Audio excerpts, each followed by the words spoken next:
चलो आज देखते हैं डी अल्फ़ाबेट का केक कैसे बनाते हैं। ये 2 केजी का केक है और इसको मैंने 12 इंचेस के राउंड केक टिन में बेक किया है। आप देखो मैं किस तरह से एक राउंड केक से डी अल्फ़ाबेट की शेप में इस केक को कट कर रही हूँ। अब जो ये डी बना है इसको हम 2 लेयर्स में कट कर लेंगे और पूरे केक की लेयरिंग करके क्रम कोट कर लेंगे। डी कट करने के बाद राउंड केक में से जो भी पीसेस बचे हैं वो हम यहीं इन्हीं लेयर्स में एडजस्ट कर देंगे, यूज़ कर लेंगे। तो पहले एक लेयर रखी, उसको मैंने शुगर सिरप से सोक किया, फिर एक क्रीम की लेयर लगा दी उसके ऊपर, क्योंकि बटरस्कॉच केक है तो बटरस्कॉच क्रश मैंने ऐड कर दिया और स्प्रेड कर दिया अच्छे से। उसके बाद यहाँ देखो बटरस्कॉच क्रंच मिलता है, छोटी छोटी बॉल्स आती हैं बटरस्कॉच की मार्केट में, वो मैंने क्रश करके केक के ऊपर डाल दी और इस तरह से पूरा केक क्रम कोट कर लिया।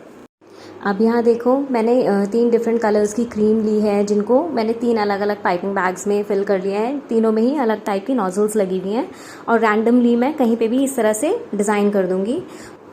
केक के साइड पे मैं बास्केट वाला डिज़ाइन बना रही हूँ। और उसके बाद देखो यहाँ मैंने डार्क कंपाउंड से चॉकलेट्स बना के, वेफर स्टिक्स लगा के और थोड़े से स्प्रिंकल्स डाल के मैंने इस केक को कंप्लीट कर दिया। डी कट करने के बाद जो केक स्पॉन्ज में से बचे हुए पीसेस थे वो हमने लेयर्स में ही डाल दिए हैं, तो आप उस चीज़ से परेशान मत होइए कि वो पता चलेगा कि केक के अंदर टूटी हुई लेयर्स हैं। केक जैसे ही सेट हो जाता है फ्रिज में तो पता भी नहीं चलता, कट करने के बाद पता नहीं लगेगा कि उसके अंदर टूटी हुई लेयर्स लगी हुई हैं। अगर ये वीडियो आपको यूज़फुल लगा, अच्छा लगा तो please like, share and subscribe.